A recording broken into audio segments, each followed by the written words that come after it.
ఒక సైకో రెడ్డి. నేను మొదటి నుంచి అంటాను, చెత్త మీద పన్నేసి నా కొడక చెత్త నా కొడక అని. అది తప్పండి.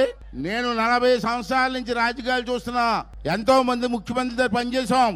ఎన్టీ రామారావు గారి దగ్గర నుంచి చెత్త మీద పొన్నేసిన ముఖ్యమంత్రి నేను ఎప్పుడు చూడలేదు. ఈ చెత్త నా కొడుకు ఒకటే చెత్త మీద పొందేశారు. నేను చెత్త మీద పొన్నేసి చెత్త నా కొడుకు అంటే నా మీద కేసు పెట్టాడండి.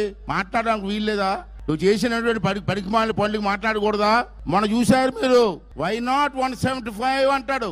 ఎలాగొస్తారా నీకు 175? ఎవరేస్తారా ఓట్లు నీకు? ఎందుకు వెయ్యాలని అడుగుతాను నేను. ఎందుకు వెయ్యాలా నీకు ఓటు?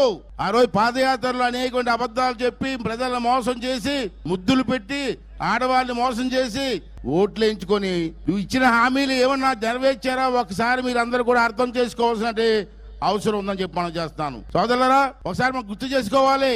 ఆ రోజు ఏమన్నాడండి? ఎంపీలు గెలిపించి నాకు ఇవ్వండి, కేంద్రం మెడల వంచి స్పెషల్ స్టేటస్ తీసుకొస్తా అన్నాడు. మీరందరూ